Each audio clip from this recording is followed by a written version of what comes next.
അസ്സലാമു അലൈക്കും വറഹ്മത്തുള്ളാഹി. ഇവൻ ഒറ്റപ്പെട്ട് ജീവിച്ചവനാ. ഇന്ന് ഒറ്റപ്പെട്ട പലർക്കും ഇവൻ കൂട്ടുകാരനാണ്. പല ബന്ധങ്ങൾ വേരോടെ പിഴുതെറിഞ്ഞതും എന്നേക്കുമായി വേർപെടുത്തിയതും ഇവനാണ്. പല ബന്ധങ്ങൾ വേർപെടുത്താനാവാത്ത വിധം തുടങ്ങി വെച്ചതും ഇവൻ കാരണമാണ്. എൻ്റെ പ്രിയപ്പെട്ട സഹോദരങ്ങളെ, അകലെയുള്ള പലരുമായി നിരന്തരം നാം ബന്ധപ്പെടുന്നുണ്ടെങ്കിലും അടുത്തുള്ളവരെ പരിഗണിക്കാതെ ചന്ദ്രനിൽ പോയി കൊടുകുത്തി എന്ന് പറഞ്ഞാലും യാതൊരു കാര്യമല്ല. നമുക്കൊരു പ്രയാസം വരുമ്പോൾ, ബുദ്ധിമുട്ട് വരുമ്പോൾ ചേർത്ത് പിടിക്കുന്ന നമ്മുടെ മാതാപിതാക്കള്, രക്ഷിതാക്കള്, സഹോദരങ്ങള്, സഹോദരിമാര്, അവരെ ഒന്നും പരിഗണിക്കാതെ ദൂരെ ദിക്കുകളിൽ താമസിക്കുന്ന, അവിടെ ജീവിക്കുന്ന ആളുകളുമായി ബന്ധം സ്ഥാപിക്കുന്നത് കൊണ്ട് എന്താണ് അർത്ഥമുള്ളത്? അടുത്തുള്ളവരുമായിട്ടല്ല നാം ബന്ധം കൂടുതൽ ഊഷ്മളമാക്കേണ്ടത്. പ്രിയപ്പെട്ട സഹോദരങ്ങളെ, രക്ഷിതാക്കളെ, ഇവനെ സൂക്ഷ്മതയോടെയും ശ്രദ്ധയോടെയും ഉപയോഗിച്ചാൽ അള്ളാഹുവിന്റെ ജന്നത്തുൽ ഫിർദൗസ് നമുക്ക് വാങ്ങാൻ കഴിയും.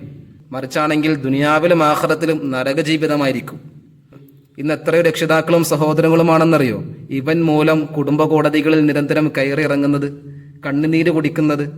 ഈ മൊബൈൽ ഫോൺ മക്കൾക്ക് വാങ്ങിക്കൊടുത്ത് നിങ്ങളാണ് അവർക്ക് സമ്മാനിച്ചതെങ്കിൽ അവർ ഈ മൊബൈൽ ഫോണിൽ ഒരു ആപ്ലിക്കേഷനിൽ എത്ര നേരം സ്പെൻഡ് ചെയ്യുന്നുവെന്ന് കൃത്യമായി അറിയാനുള്ള അവകാശം നിങ്ങൾക്കുണ്ട്.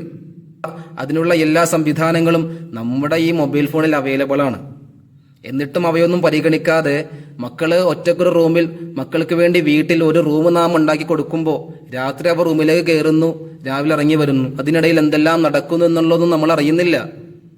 അവിടെ നമ്മുടെ മക്കളെ ജീവനം നശിച്ച് അവസാന സ്റ്റേജിലായിരിക്കും എൻ്റെ മകൾ ഇന്നതിൽ അകപ്പെട്ടു എന്ന് നമ്മൾ അറിയുന്നത്, അല്ലെങ്കിൽ എൻ്റെ മകൻ ഇന്നതിൽ അകപ്പെട്ടു എന്ന് നമ്മൾ അറിയുന്നത്. എൻ്റെ പ്രിയപ്പെട്ട വിദ്യാർത്ഥികളോട് പറയുന്നത്, ഇന്ന് നമ്മുടെ വീട്ടിൽ ഇൻസ്റ്റഗ്രാമും ഫേസ്ബുക്കും യൂട്യൂബും ട്വിറ്ററും ഷെയർ ചാറ്റും എന്തെല്ലാം ഉണ്ടോ അവയൊന്നും ഇല്ലാത്തവര് വളരെ വിരളമാണ്. അതില്ലെങ്കിൽ വല്ലാത്തൊരു നാണക്കേടാണെന്ന് വിദ്യാർത്ഥികൾക്കിടയിലും യുവാക്കൾക്കിടയിലും. അവിടെ എനിക്ക് ഇൻസ്റ്റഗ്രാം ഇല്ല, നിനക്ക് ഇൻസ്റ്റഗ്രാം ഇല്ല, ഇത്ര കാലമായിട്ട് എന്തൊരു അക്കൗണ്ട് തുടങ്ങാത്തത് എന്നുള്ള ചോദ്യങ്ങളാണ് പിന്നീട് വരുന്നത്. എൻ്റെ പ്രിയപ്പെട്ട സഹോദരങ്ങളെ, യുവാക്കളെ, വിദ്യാർത്ഥികളെ, നമ്മൾ മനസ്സിലാക്കേണ്ടത്, വിശ്വാസികളോടാണ് ഞാൻ പറയുന്നത്,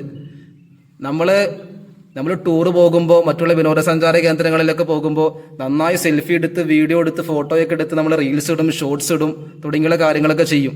അല്ലാഹു തആല വെളിവാക്കരുതെന്ന് പറഞ്ഞ ശരീരഭാഗങ്ങളെ മറച്ചുകൊണ്ട് നിങ്ങളതൊക്കെ ചെയ്തോ. എന്നിട്ട് നിങ്ങൾ റീൽസ് ഇടുകയോ പോസ്റ്റ് ഇടുകയോ എന്തൊക്കെ ചെയ്തോ. പക്ഷേ എന്നാൽ അവയൊന്നും മറക്കാതെ നമ്മൾ റീൽസും പോസ്റ്റും ഷോർട്സും വീഡിയോസൊക്കെ ചെയ്യുമ്പോൾ നാളെ നമ്മൾ മരിച്ച് മണ്ണോട് ചേർന്ന് കിടക്കുകയാണ്. ആ സമയത്ത് നമ്മുടെ വീഡിയോയും പോസ്റ്റും കാര്യങ്ങളും ഫോട്ടോസും മറ്റൊരാൾ കാണുകയാണ്. അതിലൂടെ അവര് കാണുന്ന കുറ്റവും കൂടി, അവര് കാണുന്ന കുറ്റം നമ്മുടെ ഖബറിലേക്കാണ് എത്തുന്നത്. ദുനിയാവിലും സമാധാനം കിട്ടൂല, ആഖിറത്തിൽ നമുക്ക് സമാധാനം കിട്ടൂല. അതുകൊണ്ട് സഹോദരങ്ങളെ, ദുനിയാവിൽ രണ്ടാമതൊരു ജീവിതമല്ല, ഒരു ജീവിതം മാത്രമേ ഉള്ളൂ.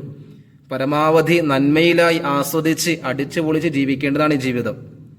എത്രയോ സഹോദരങ്ങളാണ് ചിറകുമുളച്ച് പറക്കുന്നതിന് മുന്നേ ഒരു കയറിൽ ഇങ്ങനെ തൂങ്ങിയാടിയത്. എത്രയോ സഹോദരങ്ങളാണ് റെയിൽവേ ട്രാക്കുകളിലും മറ്റും ജീവിതം അവസാനിപ്പിച്ചത്. എല്ലാം ഇവൻ മൂലമാണ്. അപകടങ്ങളിൽ പെടാതെ നല്ല രൂപത്തിൽ ജീവിക്കാനാണ് നാം ശ്രമിക്കേണ്ടത്. അള്ളാഹു തആല തൗഫീഖ് പ്രദാനം ചെയ്യട്ടെ. നമ്മുടെ മക്കളെല്ലാം അള്ളാഹു സ്വാലിഹീങ്ങളാക്കട്ടെ. ആമീൻ. അസ്സലാമു അലൈക്കും വറഹ്മത്തുള്ളാഹി.